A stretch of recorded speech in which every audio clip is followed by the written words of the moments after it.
नमस्कार दर्शकवृन्द, तपाई London Nepal news हेर्दै हुनुहुन्छ। म शिबा भण्डारी। दर्शकवृन्द, बेलायतको वेस्ट मिनिस्टर स्थित ब्रिटिश सांसदको प्रोटोकलिस हाउसमा आयोजित एक विशेष नेपाल बेलायत सम्बन्धको अन्तर्क्रियाको कार्यक्रम हामी तपाईलाई देखाउँछौं। दर्शकवृन्द, कार्यक्रमलाई सम्बोधन गर्दै नेपाली कांग्रेसका वरिष्ठ नेता एवं सांसद डाक्टर शिखर कोइरालाले दुई देशबीचको ऐतिहासिक सम्बन्धका विषयमा के भन्नुभयो त आउनुहोस् यो दृश्य हेरौं। Honorable Catherine West, Honorable Gareth Thomas, Excellencies, ladies and gentlemen, dear friends, good evening and namaste. At the outset, let me express the cordial greetings and best wishes for the new year 2025 and heartiest congratulations on the impressive victory of the Labour Party in the last general election. We extend our best wishes for the successful tenure of the Labour government led by Right Honourable Sir Keir Starmer. I feel privileged and honoured to be here to interact on the historic and dynamic friendship between Nepal and the United Kingdoms. I am deeply touched by the warm reception and the opportunity to exchange views on our shared journey spanning over 2 centuries. Your presence is a testament to our friendship. Ladies and gentlemen, 2 centuries ago, British Prime Minister Lord Palmerston famously remarked, "Nations has no permanent friends or enemies. Only interest is there." Common interests have brought Nepal and Britain together. We regard our excellent and enduring friendship with Britain as being in our permanent national interest. This is perhaps why our ancestors went to wars on the side of the British, and so many of our sons made the ultimate sacrifice. Even today, we continue to uphold and stand by shared and common interests. This historic friendship is today marked by strong bilateral relations nurtured by growing people-to-people connections. In the spirit of this enduring friendship, on behalf of Nepali people and their sovereign parliament, I wish to convey my heartfelt gratitude to the British government for its continued support to Nepal. I also extend my deepest appreciation to the British people, their political parties, leaders, and the British Parliament for their goodwill and respect to Nepal and the Nepali people.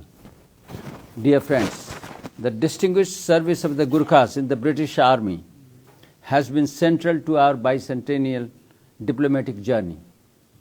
Irrespective of changes over 200 years, our relations have stood the test of time, with the people-to-people connections at the core. Over 200,000 Gurkhas fought in the 2 world wars, with tens of thousands sacrificing their lives for the British honour there and elsewhere. I am happy that their dedication and sacrifice has been recognized. The 1923 Treaty of Peace and Friendship, with Britain's formal recognition of Nepal's sovereignty, ushered in a new era enabling Nepal to diversify diplomatic relations globally. We are deeply grateful to the UK for the recognition of Nepal as an independent country. Today, Nepal maintains diplomatic relations with 102 out of 193 member states of the United Nations. Over the years, we have built a relationship that is multi-dimensional and mutual beneficial, characterized by cordiality, trust, and respect. Britain is Nepal's one of the largest development partners, significantly contributing to Nepal's socio-economic transformation. I come from the east of Nepal, where some of the earliest British aid was instrumental in building basic infrastructure and connectivity, which R.K. Tripathi and Dr. Subedi has already said about the roads and the hospitals which UK has built in the eastern part of Nepal. Britain's unwavering support during various crises have further cemented her role as a friend. As a medical doctor myself, and political worker active in the relief works, I have witnessed firsthand the critical role played by the British specialists after the devastating 2015 earthquake, as well as the importance of ventilators and vaccines provided during the COVID-19 pandemic. Such support generates immense goodwill towards the British people and the government. Ladies and gentlemen, with its vast potential in hydropower, tourism, and agroforestry, combined with an honest and hard-working workforce, Nepal possesses immense opportunities for foreign investment. The government has implemented liberalized policies and created an enabling environment of foreign investment.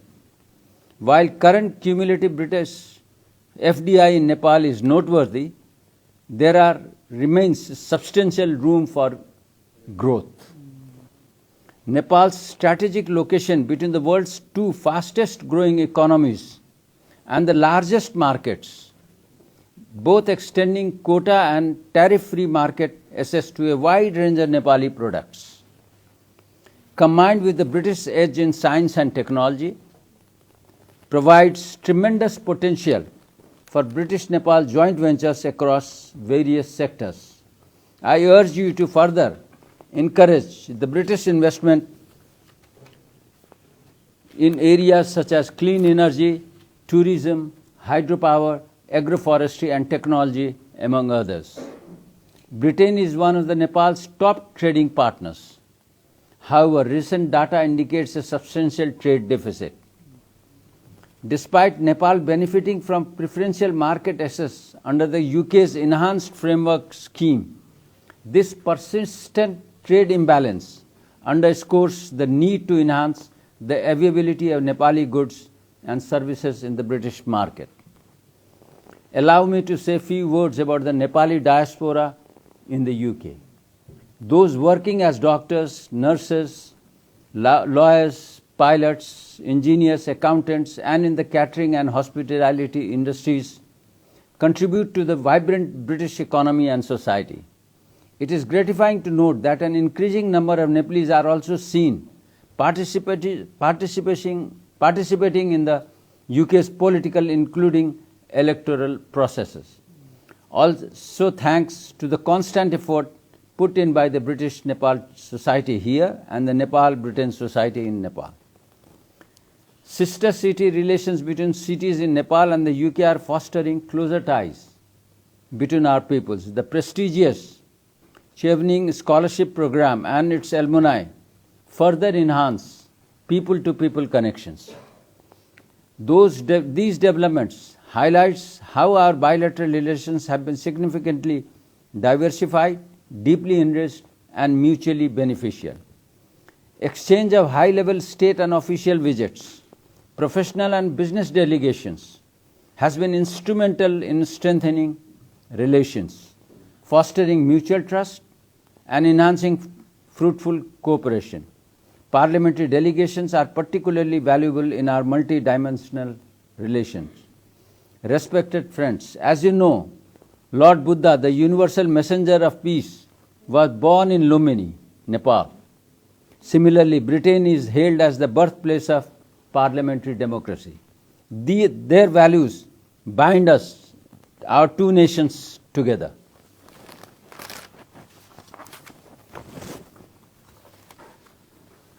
I was born in a family deeply engaged in a democratic awakening of Nepal. Since 1940s, Nepal has endured a tumultuous journey marked by both triumphs and traumas, navigating a series of political transitions, including a painful and protracted internal conflict.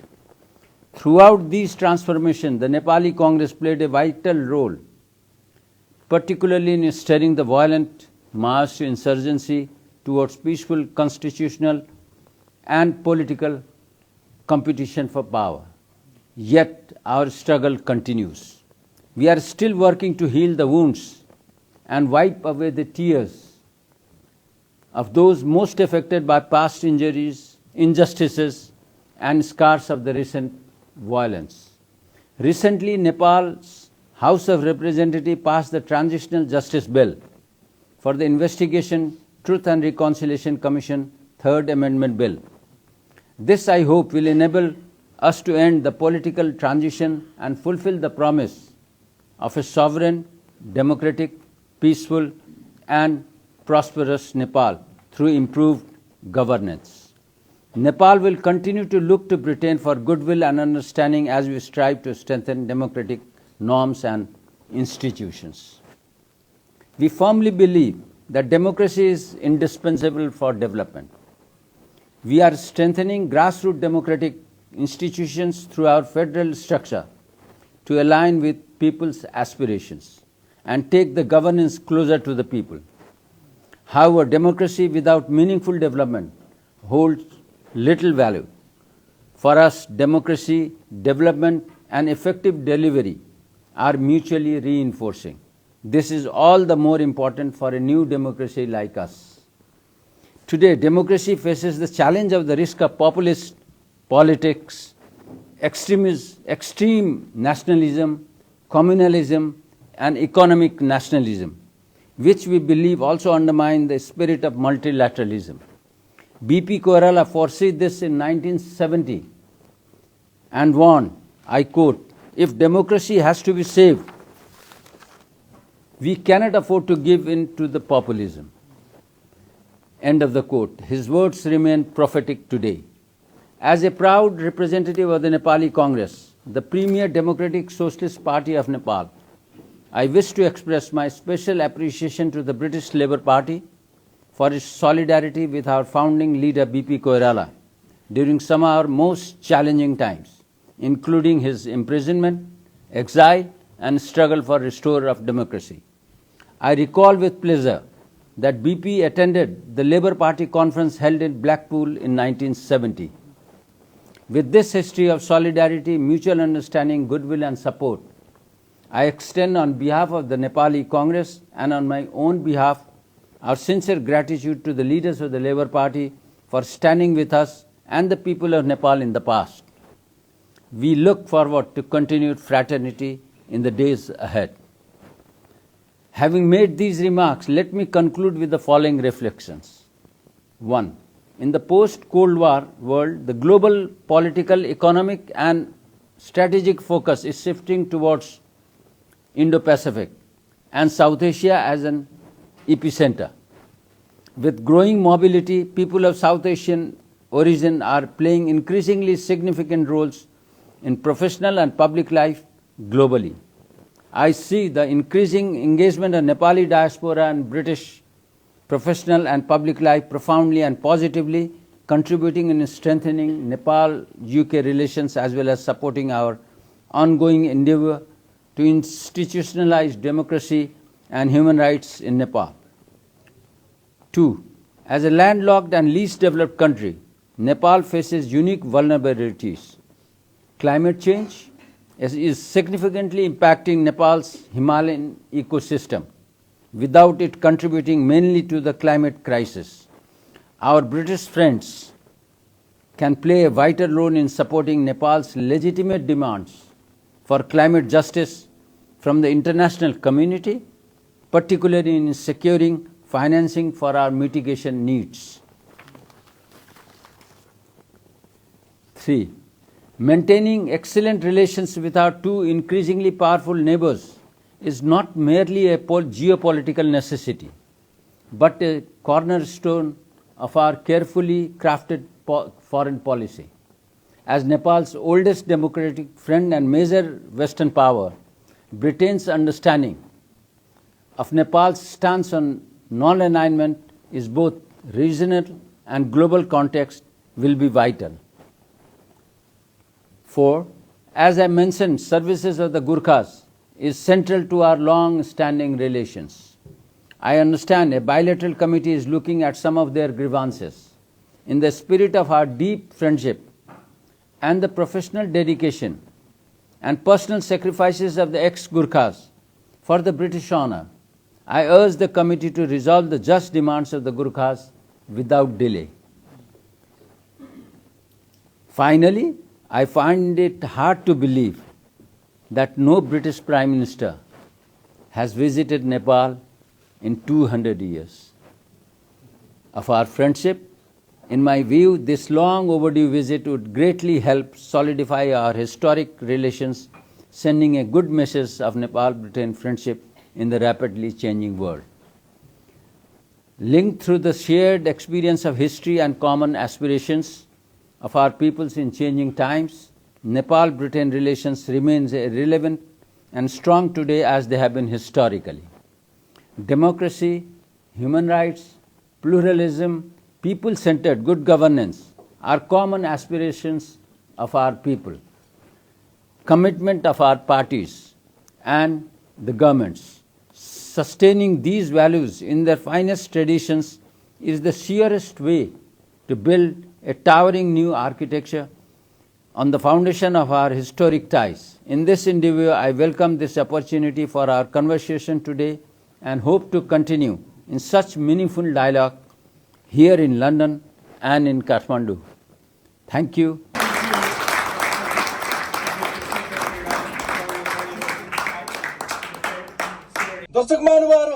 दर्शक महानुभावहरू नेपाली कांग्रेसका वरिष्ठ नेता एवं सांसद doctor Shekhar कोइरालाले बेलायतमा गरेको यो विशेष सम्बोधनको एक स्थलगत report प्रस्तुत गर्यौं।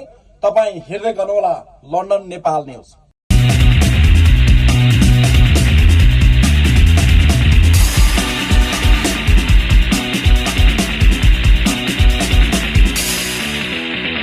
तपाई हेर्दै हुनुहुन्छ लन्डन नेपाल न्यूज।